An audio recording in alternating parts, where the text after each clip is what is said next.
మహాకావ్య ప్రవచనంలో భాగంగా ఈరోజు మనం 3వ పాసురంలోని ముఖ్య విషయాల్ని తెలుసుకునేటువంటి ప్రయత్నం చేస్తాం. నీళాతుంగస్తనగిరితటీ సుప్తముద్బోధ్య కృష్ణం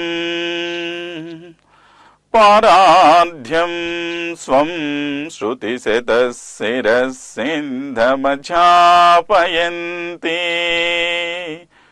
స్వచ్ఛిష్టాయాం స్రజినిగళితం యాబలాత్కృత్య భుంక్తే గోదాతస్యై నమ ఇదమిదం భూయ ఏవాస్తు భూయః. భగవద్బంధువులారా, గోదాదేవి ఒక విశిష్టమైన వ్రతాన్ని సంకల్పించి ఆ వ్రతం ఏమిటో మనకి తెలియజేసిందై, ఆ వ్రతానికి నియమాలు ఏమిటో కూడా మనకి ఇంతకు ముందు తెలియచెప్పింది ఆమె. ఇవాళ ఈ వ్రతం చేయటం ద్వారా మనకి ఏ విధమైనటువంటి సిద్ధి కలుగుతుంది అనేటువంటి విషయాన్ని తెలియచేస్తుంది. సాధారణంగా ఒక వ్రతాన్ని మనము చేశామంటే ఈ వ్రతం చేయటం ద్వారా మనం ఏమి ఆశిస్తున్నాము అనేటువంటిది ముందుగానే మనం ఒక ఉద్దేశానికి వచ్చేస్తాం. సాధారణంగా మన ఉద్దేశాలు ఎలా ఉంటాయి అంటే కేవలం మన స్వార్థానికి సంబంధించినటువంటి విషయాలు ఉంటాయి. కానీ గోదాదేవి తన స్వార్థం కోసం చేయటం లేదు. ఇది ఆమె ఒక పరమోద్దేశ్యంతో ప్రపంచం మొత్తానికి కూడాను ఒక శ్రేయస్సు కలగాలి అనేటువంటి ఉద్దేశంతో ఈ వ్రతాన్ని చేస్తున్నటువంటిది. ఈనాడు ఆ వ్రతం యొక్క ఉద్దేశ్యము, దాని యొక్క ఫలసిద్ధి ఏ విధంగా ఉండబోతున్నదో మనకి ముందుగానే ఒక సూచన ద్వారా తెలియచేస్తుంది ఆమె. ముందుగా దానికి సంబంధించినటువంటి పాసురాన్ని అనుసంధానం చేసుకుందాం. ఓంగి ఉలహళంద ఉత్తమన్ పేర్పాడి நாங்கள் நம் பாவைக்கு சாத்தி நீராடினால் திங்கின்றி நாடெல்லாம் திங்கள் மும்மாறி பெய்து ஓங்கு பெரும் சென்னல் ஊடு கயலுகள பூங்கு குவளை போதில் பொறிவண்டு கண்படுப்ப తెంగాదే పుక్కిరుందు శీర్తములై పత్తి வாங்கக்கூடம் நிறக்கும் வளல் பெரும் பசுக்கள் நீங்காத செல்வம் నిరందు ఎలోరెంబావాయ్. చూడండి, ఆ తల్లి యొక్క మహోద్దేశము ఎంత గొప్పదో మనకి ఈ పాసురం ద్వారా అర్థమవుతుంది. ఓంగి ఉలహళంద ఉత్తమన్ పేర్పాడి. ఈనాటి పాసురంలో ఆమె వామనావతారాన్ని విశేషంగా ప్రస్తావన చేస్తోంది.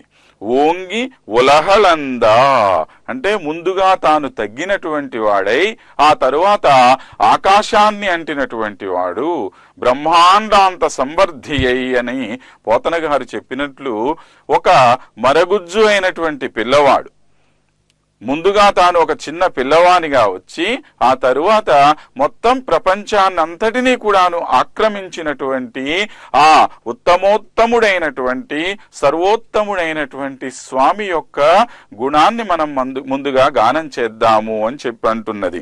నాంగల్ నం పావైక్కు చాత్తి నిరాడినాల్. అలాగనే మన ఈ వ్రతంలో ఒక మిషగా ఒక స్నానం అని మనం ఏదైతే చెప్తూ ఉన్నామో ఈ స్నానాన్ని మనం ఆచరించడం ద్వారా జరిగేటువంటి మంచి ఏమిటి కూడా నేను చెప్తున్నాను వినండి. తింగ్ ఇన్రి నాడు ఎల్లాం తింగళ్ ముమ్మారి పెయ్దు. తింగ్ ఇన్రి అంటే ఎటువంటి ఈతి బాధలు లేకుండా అందరూ కూడాను సుఖంగా ఉండేటట్లు, నెలకి 3 వర్షాలు పడేటట్లుగా ఈ ప్రపంచమంతా తయారైపోవాలి అని మనం ఆకాంక్షిస్తున్నాం. అంటే ఆ విధమైనటువంటి పరిస్థితులు ఏర్పడాలి అనేటువంటి ఉద్దేశంతో వ్రతం చేస్తున్నాం. లోక కళ్యాణార్థం చేస్తున్నటువంటి వ్రతమే కానీ కేవలం మన యొక్క తుచ్చమైనటువంటి కోరికలు తీర్చుకోవటం కోసం చేస్తున్న వ్రతం కాదు ఇది అని చెప్పి గోదాదేవి మనకి తెలియజేస్తోంది ఇక్కడ. ఒంగు పెరుం షన్నెల్ ఊడు కయలుహడా. తర్వాత బాగా ఎదిగినటువంటి ఎర్ర రంగులో వచ్చినటువంటి ఆ చేలల లోపల ఈ చేప పిల్లలు అలా తుళ్ళి తుళ్ళి పడుతూ ఉన్నాయట. ఆ విధంగా ఉండేటట్టు తయారైపోవాలి మనకి. పొంగుక్కువలైపోదిల్ పొరివండు కనపడుప్ప. ఆ తామర పూల లోపల ఉన్నటువంటి తుమ్మెదలు అలా హాయిగా ప్రశాంతంగా పడుకొని నిద్రపోతున్నట్లు చాలా ప్రశాంతమైనటువంటి వాతావరణం ఏర్పడే విధంగా తయారు చెయ్యయ్యా స్వామి. తేంగాదే పుక్కు ఇరిందు సీర్తములైపత్తి. ఎటువంటి సంశయము లేకుండా, అయ్యో ఈ ఆవులు పాలిస్తాయో లేవో అనేటువంటి భయం లేకుండా మనం శుభ్రంగా ఒక మంచి కుండ గనక తీసుకొని పోయి హాయిగా అక్కడ కూర్చొని చక్కగా వాటి పొదుగు పట్టుకొని పిండుతూ ఉన్నామంటే కావలసినంత పాలు ఇస్తాయట ఆవులు. ఆ విధంగా తయారైపోవాలి అంటే సకలమైనటువంటి సస్య సమృద్ధి కలగాలి అనేటువంటి ఉద్దేశ్యంతో మేము ఈ వ్రతం చేస్తున్నాము. ఇది ఉద్దేశ్యం. అంతేగాని నాకేదో లాభం కలగాలి, నాకేదో బాగుండాలి, మా పిల్లోడికి ఉద్యోగం రావాలి, మా అమ్మాయికి పెళ్ళైపోవాలి, మాకు బోళ్ళంత డబ్బు రావాలి, ఇలాంటి ఆశలతోటి మేము చేస్తున్నటువంటి వ్రతం కాదండి ఇది. వంగక్కుడం నిరక్కుం వళ్ళల్ పెరుం పశుక్కల్. తర్వాత ఈ ఆవులు ఉన్నాయి చూసారా, అవి చాలా దయ కలిగినటువంటి ఆవులు, ఉదార స్వభావం కలిగినటువంటి ఆవులు. ఈ ఆవులు మనం ఎంత అడిగితే అంత పాలిస్తాయి. ఎందుకని? వాటి దగ్గర సమృద్ధిగా కావలసినంత పాలున్నాయి. వాటి పిల్లలకి ఇవ్వగా ఇంకా ఎన్నో పాలు అక్కడ మిగిలిపోయినాయి. ఆవు కనుక పాలు బాగా ఎక్కువైతే దానికి ఒక బాధ కలుగుతుంది, చేపు అంటాం మనం దాన్ని. ఆ చేపుని పోగొట్టడం కోసం పాలు పిండాలట మనం. అంతేకాని ఆవుని హింసించడానికి పాలు పిండటం కాదు. కనుక ఈ విధంగా అంత సమృద్ధిగా ఉండేటువంటి ఆవులు కలిగే విధంగా నింగాద శల్వం నిరందు, నింగాద శాశ్వతమైనటువంటి ఐశ్వర్యము కలిగి ఉండేటట్లుగా చెయ్యి స్వామి ఎలో రెంబావాయ్ అని చెప్పి ఇది స్థూలంగా పైనకి మనకు కనపడుతున్నటువంటి అర్థం. అంటే వాంఛిత సిద్ధి ఏమిటి, ఈ వ్రతం చేయటం వల్ల ఏమి జరగాలని చెప్పి మనం ఆకాంక్షిస్తున్నాము అనంటే కేవలం మన స్వార్థం కోసం చేస్తున్నటువంటి వ్రతం కాదు ఇది. ఈ వ్రతం చేయటం ద్వారా మొత్తము మానవాళి ఉద్ధరింపబడాలి అనేటువంటి ఉద్దేశ్యం ఇక్కడుంది. కనుక ఇంత మహోన్నతమైనటువంటి ఉద్దేశంతో చేపట్టిన వ్రతం కనుక ఈ వ్రతం ద్వారా లభించేటువంటి ఫలితము కూడా అంత మహోన్నతముగానే ఉంటుంది అని మనకి గోదాదేవి తెలియజేస్తుంది. ఇక ఒక్కొక్క భాగంలో కనుక మనం వెళ్ళాము అనంటే మొట్టమొదటిగా వామనుడి గురించి ఈమె ప్రశంసించింది. ఏమండి, మనం ముందే చెప్పుకున్నాం కదా, ఈ తిరుప్పావే వ్రతం అంతా కూడాను శ్రీకృష్ణ సమాగమం కోసం జరిగినటువంటి ఒక వ్రతము అని చెప్పి. మరి కృష్ణుడి దగ్గరికి వెళ్ళాలి అని అనుకుంటున్నటువంటి వాళ్ళకి వామనుని గురించి కీర్తించాల్సిన అవసరం ఏమిటి అనంటే, వామనావతారానికి కృష్ణావతారానికి అతి దగ్గర సంబంధం ఉంది. అందుకనే వామనావతారాన్ని ముందుగా గుర్తు చేసుకుంటున్నది యశోదమ్మ. సాధారణంగా వామనావతార విషయం చెప్పినప్పుడు ప్రతి వాళ్ళు ఏమంటారంటే, బలిచక్రవర్తికి ఏదో అన్యాయం జరిగిపోయిందని చెప్పి దేవతలందరి కోరిక మీద వామనుడు బలిచక్రవర్తిని ఆ విధంగా అధపాతాళానికి తొక్కేశాడు అని చెప్పి కొంతమంది ఆక్షేపణ చేస్తూ ఉంటారు. కానీ వాస్తవం కాదు. వామనావతార రహస్యం కనుక మనం తెలుసుకున్నామనంటే బలిచక్రవర్తికి మహోపకారం చేసినటువంటి వాడు వామనుడు. బలిచక్రవర్తి ఒక మహానుభావుడు, ఒక గొప్ప చక్రవర్తి. కానీ నెమ్మదిగా ఏమైపోయింది అని అంటే ఆయనలో అహంకారం పెరిగిపోయింది. నేను, నా జాతి, నా వాళ్ళు అనేటువంటి మమకారం పెరిగిపోయింది. ఈ అహంకార మమకారాల్ని దూరం చేయటం కోసము పరమాత్మ ఆయన పిలవకపోయినప్పటికీ తనంతట తానుగా ఆయన దగ్గరికి వచ్చాడు. అసలు పరమాత్మకి ఏమి అవసరం అండి? ఆయన ఈ లోకానికి రావాల్సిన పని ఉందా అనంటే పని అసలు ఏమీ లేదు. ఆయనకు అసలు ఈ జన్మం మరణం ఈ చక్రంలో పడి కొట్టుకోవాల్సినటువంటి అవసరం ఉందా అనంటే ఏమీ లేదు. వేదం ఏమని చెప్తోంది మనకి? సౌశ్రేయాన్ భవతి జాయమానః అన్నది. అంటే మహానుభావుడైనటువంటి నిత్య శ్రేయోవంతుడైనటువంటి ఆ స్వామి ఏమని కోరుకుంటున్నాడు? ఈ భూలోకంలో జన్మించాలి అని ఆయన కోరుకోవటం ద్వారా ఈ భూలోకంలో అవతరిస్తూ వస్తున్నాడు.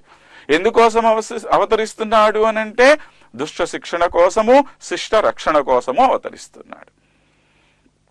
మరి ఇవి ఎవరన్నా వచ్చి ప్రార్థించినప్పుడు కదా చెయ్యాలి, ఎవరు ప్రార్థించకపోయినా చేయవలసిన అవసరం ఉందా అనంటే ఈ భక్తుణ్ణి ఉద్ధరించటం కోసము.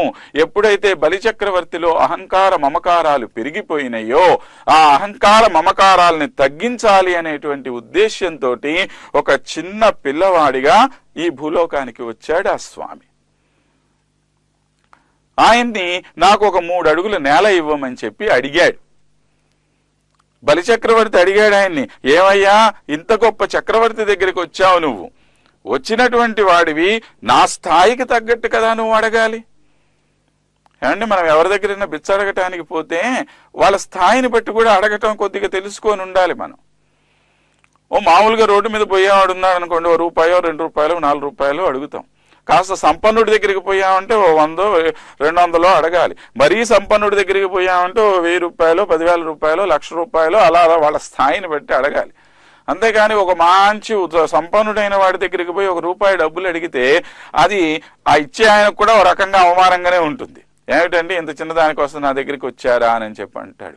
అదే విధంగా బలిచక్రవర్తి అడిగాడు, ఏమయ్యా ఇంత చక్కగా ఉన్నావు, ఇంత గొప్ప బ్రహ్మవర్చస్సుతో ఉట్టిపడుతున్నావు, నీకు ఏం కావాలి చెప్పు అని అంటే ఏమన్నాడినా, నాకేమీ అక్కర్లేదు నాయనా, ఒంటివాడ నాకు 1-2 అడుగుల నేల ఇమ్ము, బ్రహ్మకు 1 ముట్టెద దానకుతుక సాంద్ర దానవేంద్ర అన్నాడు. నాకు 3 అడుగుల నేల ఇస్తే చాలు, నాకు ఇంకేమీ అక్కర్లేదన్నాడు. బలిచక్రవర్తి అడిగాడు, వరచేలంబులో మాడలో ఏం కావాలి, ఏం నువ్వు అడగవయ్యా సరిగ్గాను, ఇలాగ 1-2-3 అడుగుల నేల అని చెప్పి నన్ను అడగటం ఏమిటి? చూడండి, ఆ 3 అడుగులు అడగటంలో కూడాను ఒక విశేషమైన అర్థం ఉంది. అసలు సర్వాన్ని సృష్టించినటువంటి ఆయనకి 3 అడుగులు అడగాల్సిన అవసరం ఏముంది? మొత్తం ఆయనదే కదా. కావాలనుకుంటే మొత్తం ఆక్రమించుకోలేడా వామనుడు? మరి ఎందుకు అడిగాడు అనంటే ఈ రహస్యాన్ని మీకు తెలియచేస్తాడు అక్కడ కృష్ణ పరమాత్మ. వామనావతారానికి కృష్ణ పరమాత్మకి ఇద్దరికి ఉండేటువంటి సంబంధాన్ని తెలియచేస్తున్నది ఇక్కడ మనకి గోదాదేవి. ఈ 3వ పాసురంలోని కొన్ని ముఖ్య విషయాలు ఇప్పటిదాకా మనం తెలుసుకున్నాం. మరికొన్ని విషయాలు ఒక చిన్న విరామం తర్వాత తెలుసుకుందాం. విరామం తర్వాత 3వ పాసురంలోని మరికొన్ని విషయాలు తెలుసుకుందాం. మనం ఇప్పుడు కృష్ణ పరమాత్మ తాను అర్జునుడికి గీతోపదేశం చేస్తున్నటువంటి సమయంలో ఒక అద్భుతమైనటువంటి మాట చెప్తాడు. ఓ అర్జున, యత్ కరోషి యదశ్నాసి యజ్జుహోషి దదాసి యత్ యత్ తప్యసి కౌంతేయ తత్ కురుష్వ మదర్పణం అని అన్నాడు. ఏమిటండి దీనికి అర్థము? యత్ కరోషి యదశ్నాసి, నువ్వు ఏమేమైతే పనులు చేస్తున్నావు, ఏ భోగాలు అనుభవిస్తున్నావు అవన్నీ నాకిచ్చే అన్నాడు. ఇది మొదటిది. యత్ తప్యసి యజ్జుహోషి దదాసి యత్, నువ్వు ఏ యజ్ఞాలైతే చేస్తున్నావో, ఏ దానాలైతే చేస్తున్నావో ఆ ఫలితం నాకు అప్పగించేయి అన్నాడు. రెండవది యత్ తప్యసి, నువ్వు ఏ తపస్సు అయితే చేస్తున్నావో అది నాకు అర్పించేయి. ఈ 3 అడిగాడు. ఎందుకు అడిగాడండి ఈ 3? అంటే ఈ మొదటిది ఏమిటి? మనం చేసేటువంటి అన్ని పనులు, ఈ పనులు మొత్తము కూడాను ఈ లోకానికి సంబంధించినవి. అంటే ఇహ సౌఖ్యాలు ఏవైతే ఉన్నాయో నాకు ఇచ్చేసేయి. తరువాత మనం చేసేటువంటి యజ్ఞాలు దానాల వల్ల మనం ఏం కోరుకుంటున్నాము? స్వర్గలోక సౌఖ్యాలు కోరుకుంటున్నాము. అంటే పరలోకానికి సంబంధించి నువ్వు ఏవైతే కోరుకుంటున్నావో అది కూడా నాకు అర్పించేయి. ఇంకా 3వది ఏం చెప్తున్నాడు? యత్ తప్యసి, అంటే ఈ ఆత్మ ఉద్ధరింపబడటానికి నువ్వు ఒక తపస్సు చేస్తావు, ఆ చేసినటువంటి తపస్సును కూడా నాకే అర్పించేసేయి. అంటే 3 యొక్క ఈ కర్తృత్వాన్ని నాకు అప్పగిస్తే నీకు ఎటువంటి బాధ లేదంటున్నాడు ఆయనే.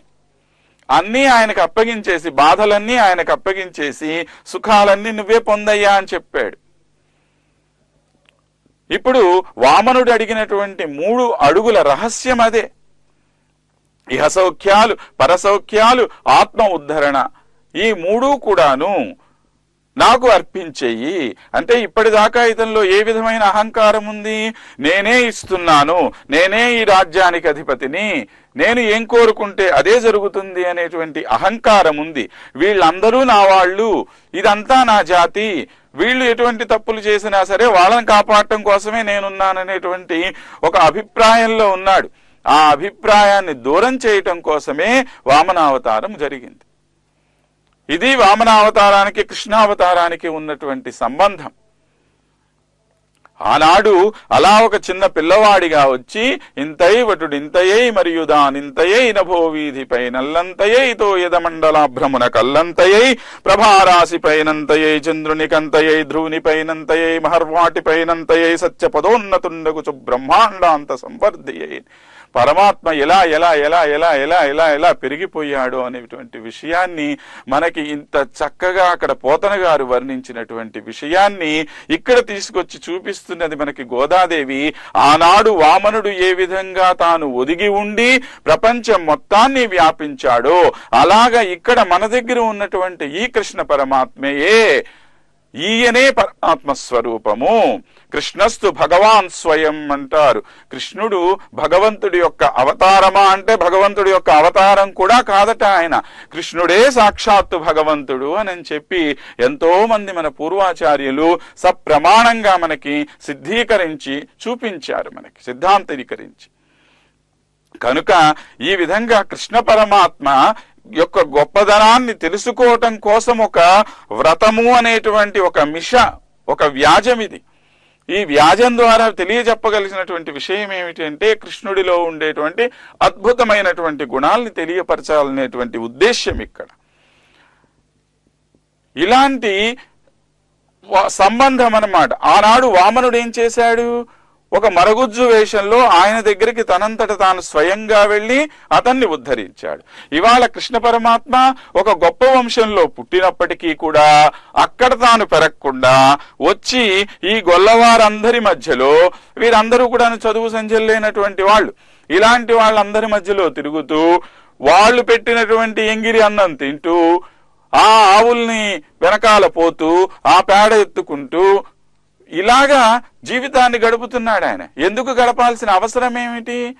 ఎందుకు అనంటే తాను ఎప్పుడైతే వాళ్ళ మధ్యన పెరుగుతాడో ఇతను చెప్పేటువంటి మాట, ఇతని యొక్క పద్ధతిని వాళ్ళందరూ కూడాను వెమ్మటే స్వీకరించడానికి అవకాశం ఉంది.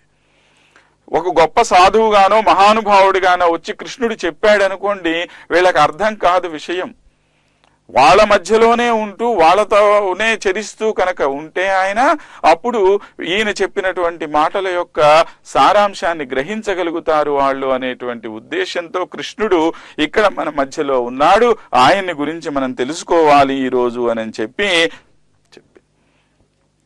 అంతేకాని వామనావతారము బలిచక్రవర్తిని ఏదో నాశనం చేయాలని కాదు. బలిచక్రవర్తిని ఆ విధంగా పాతాళ లోకానికి పంపించిన ఆయన పాతాళానికి ఆయన్ని చక్రవర్తిని చేశాడు. రాబోయేటువంటి తరంలో ఆయన బ్రహ్మదేవుడవుతాడు. ఇంత సమున్నతమైనటువంటి స్థానాన్ని ఇచ్చాడు, చిరంజీవి ఆయన. ఇన్ని వరాలు ఎందుకు ఇస్తాడండి? అతన్ని శిక్షించాలి అనుకునే ఉద్దేశ్యం అయితే అతన్ని సక్రమమైన మార్గంలో పెట్టడం ఉద్దేశ్యం అక్కడ. ఆ ఉద్దేశ పూర్తి కోసము తనంతట తాను ఇన్ని కష్టాలు పడ్డాడు భగవంతుడు. మన కోసం పడతాడు ఆయన కష్టాలు, లేకపోతే ఆయనకేం అవసరం లేదు. ఇన్ని కష్టాలు పడుతూ మన దగ్గరకు వచ్చి ఈ అతి నీచమైనటువంటి భిక్షావృత్తిని చేపట్టాల్సిన అవసరం ఏంటండి ఆయనకి? కాబట్టి ఆ రహస్యాన్ని మనం తెలుసుకోవాలి తప్పితే పైపైన ఏదో అన్యాయం జరిగిపోయింది అనేటువంటి ఉద్దేశము లేదు. వేదం కూడా మనకి ఎంతో సప్రమాణంగా చెప్తోంది. వేదం చెప్పిందే ప్రమాణం అని చెప్పి హైందవ ధర్మం విశ్వసిస్తుంది. త్రిధా విష్ణుర్ విచక్రమే అంటుంది. 3 విధాలుగా విష్ణు భగవానుడు ప్రపంచం మొత్తాన్ని వ్యాపించి ఉన్నాడు. ఏమిటి 3 విధాలుగా అంటే సృష్టించేది ఆయన, స్థితి కనపరిచేది ఆయన, రక్షించేది ఆయన, తర్వాత నాశనం చేసేది కూడా ఆయనే. ఇది 3 విధాలుగా విష్ణు భగవానుడు ప్రపంచాన్ని వ్యాపించి ఉన్నాడు అని చెప్పి వేదం చెప్పింది. నేను ఇంకోళ్ళు చెప్పటం కాదు ఇది. శృతి చెప్పినటువంటి మాట ఏదైతే ఉందో ఆ 3 అడుగులు అనేటువంటి మాట ఈ విధంగా మనం అన్వయం చేసుకోవాల్సినటువంటి అవసరం ఉంది. అలాగా ఆ ఉత్తముడైనటువంటి సర్వోత్తముడైనటువంటి ఆ పరమాత్మ యొక్క పేర్పాడి ఆయన యొక్క నామ సంకీర్తన మనం చెయ్యాలి. కలియుగంలో నామ సంకీర్తనకి చాలా చాలా ప్రాముఖ్యత ఉంది. ఎందుకంటే కృతయుగంలో చూసామనుకోండి, కేవలము ఏమిటి ధ్యానం ద్వారా భగవంతుణ్ణి పొందేవాళ్ళు. త్రేతాయుగానికి వచ్చేసిన తరువాత తపస్సుల ద్వారా పొందేవాళ్ళు, యజ్ఞయాగాదులు చేయటం ద్వారా. తర్వాత 3వ ద్వాపర యుగానికి వచ్చేసరికి అర్చనాధికాల ద్వారా భగవంతుణ్ణి పొందేవాడు. కానీ కలియుగంలోకి వచ్చేసరికి ఇన్ని పనులు మనం చెయ్యలేమని చెప్పి ఓ మంచి రిలాక్సేషన్ ఇచ్చేశారు మనకి. నాయన ఇన్ని పనులు మీరు ఎలాగూ చెయ్యలేరు, ఆ విధంగా మునుల్లాగా మీరు కూర్చొని తపస్సు చేయలేరు, యజ్ఞయాగాదులు చేయలేరు, నిత్యార్చనలు చేయలేరు, కనుక మీరు ఉద్ధరింపబడాలి అనంటే ఒక్క నామ సంకీర్తన చేసుకోండి చాలు అని చెప్పి మనకి ఎంతో అవకాశాన్ని కలగజేశారు. అది కూడా చేయట్లేదు మనం, అది వేరే విషయం. కనుక ఈ ఉత్తమోత్తముడైనటువంటి ఆ భగవంతుడి నామ సంకీర్తన చేసి మనం ముందు వెళుతున్నామని చెప్పి అనంది. చాత్తి నీరాడినాల్, మళ్ళీ ఈ చాత్తి అనేటువంటి మాటను ఒక్కరోగా మనం గమనించామనంటే అది ఒక మిషా అని చెప్తోంది. స్నానం అంటే దేనికి సంబంధించింది? మనస్సుకు సంబంధించినటువంటి స్నానం కానీ శారీరకమైనటువంటి స్నానం కాదు. పరిశుద్ధమైనటువంటి మనస్సుతో మనం భగవంతుణ్ణి పొందాలి అనే విషయం మనకి తెలియచేస్తోంది ఆమె. తరువాత మేము చేసేటువంటి పనుల వల్ల జరిగేటువంటి మంచి ఏమిటయ్యా అంటే ఈతి బాధలు లేకుండా ఉంటారు. ఏమిటండి ఈతి బాధలు అంటే? అతివృష్టి ఒకటి, అనావృష్టి ఒకటి, ఎలుకలు ఒకటి, చిలుకలు, మిడతలు, రాజులు, ఈ 6గురుట పంటలకి నాశనం చేసేవాళ్ళు. అతివృష్టి వల్ల పంట నాశనం అవుతుంది, అనావృష్టి వల్ల పంట నాశనం అవుతుంది, ఎలుకల వల్ల నాశనం అవుతుంది, చిలకల వల్ల నాశనం అవుతుంది, మిడతల వల్ల నాశనం అవుతుంది. ఇవన్నీ కూడా పంట బాగా అభివృద్ధి చెందేటువంటి దశలో వస్తాయి. చివరికి నాశనం చేసేవాడు ఎవడంటే రాజులు. లేనిపోని సుంకాలన్నీ వేసి పనులన్నీ కట్టమని చెప్పి నానా ఇబ్బందులు పెడుతుంటారు రైతుల్ని. ఇలాగా ఈ 6 రకాలైనటువంటి బాధలు లేకుండా ఉండాలి. తరువాత 3 వానలు నెలకి పడాలి అంది. 3 వానలు ఎప్పుడు కురుస్తాయి అనంటే ఎప్పుడైతే ఆ రాజ్యంలో ఉండేటువంటి బ్రాహ్మణులు సత్ప్రవర్తన కలిగి ఉంటారో ఒక వర్షం పడుతుందిట. అదే రాజ్యంలో రాజు గనక సక్రమమైన పరిపాలన చేస్తూ ఉంటే 2వ వర్షం పడుతుందిట. రాజ్యంలో ఉండేటువంటి స్త్రీలు సద్గుణవర్తులై ఉన్నప్పుడు 3వ వర్షం పడుతుందిట. అంటే ఒకటి విశ్వశ్రేయస్సు, ఒకటి రాజ్యశ్రేయస్సు, ఒకటి గృహశ్రేయస్సు, 3. హైందవ ధర్మంలో గొప్పతనం చూడండి. లోకా సమస్త సుఖినో భవంతు, గోబ్రాహ్మణేభ్యో శుభమస్తు నిత్యం. ఇది ప్రతిరోజు కొన్ని లక్షల మంది చెప్తారు ఈ మాటని. ఎందుకని అలా ఆకాంక్షిస్తున్నాం మనము? కేవలం బ్రాహ్మణులు మాత్రమే బాగుండాలని చెప్పంటే మిగతా వాళ్ళందరూ బాగుండకపోయినా పర్వాలేదనా అని అంటే, బ్రాహ్మణుడు అంటే ఎవరు? మళ్ళీ దాని మూలంలోకి పోయాము అని అంటే ఎవరైతే బ్రహ్మ విద్యని తెలుసుకున్నటువంటి వాళ్ళందరూ బాగున్నప్పుడు ఏమవుతుంది? సమాజానికి సరైనటువంటి దోవ చూపిస్తారు, విశ్వశ్రేయస్సు కోరుతారు. వాళ్ళు మొత్తం అందరూ బాగుండాలి. లోకా సమస్త సుఖినో భవంతు. హైందవ ధర్మంలో తప్ప మరి ఏ ఇతర ధర్మంలో మీకు కనపడదండి ఇంత గొప్ప ఉద్దేశ్యం.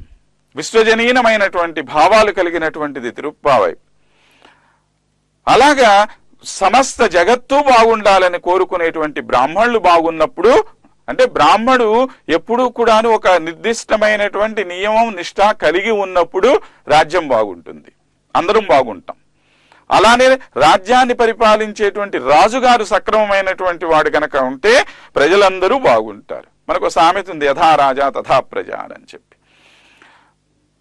అదే విధంగా ఇల్లాలు గనక చక్కగా గనక ఉంటే ఇల్లంతా కూడాను సుఖ సంతోషాలతో ఉంటుంది. ఆమె సక్రమంగా లేదు అనంటే ఆ ఇంట్లో ఎంత ఐశ్వర్యం ఉండని కానివ్వండి, ప్రతిరోజు ఏడుపులు పెడబొబ్బలు తప్పితే, అశాంతి తప్పితే ఇంకోటి ఉండదు.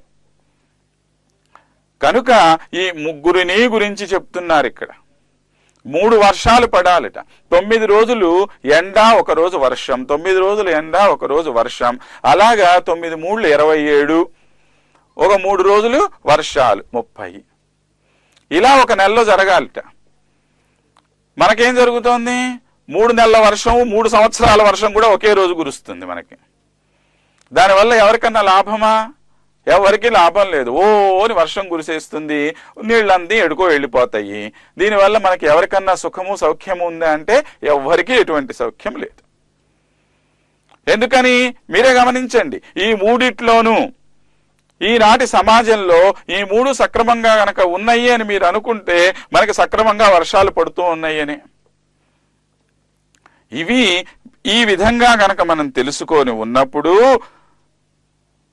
ఆ ప్రపంచం అంతా సుఖ సౌఖ్యాలతో ఉండాలి అని మనం కోరుకుంటూ ఉన్నప్పుడు జరిగేటువంటి మంచే గోదాదేవి మనకి ఈ పాసురం ద్వారా తెలియచేస్తూ, మా స్వార్థం కోసం మేము ఈ వ్రతాన్ని చేయటం లేదు, పరమార్థం కోసం చేస్తున్నటువంటి వ్రతము అని చెప్పి దీని ద్వారా విశ్వశ్రేయస్సు కోరుకుంటున్నటువంటిది. ఇది 3వ పాసురంలో ఉండేటువంటి ముఖ్యమైనటువంటి విషయం. ఇక రేపు 4వ పాసురంలో ఉండేటువంటి విషయాల్ని తెలుసుకునేటువంటి ప్రయత్నం చేస్తాం. అంతవరకు స్వస్తి.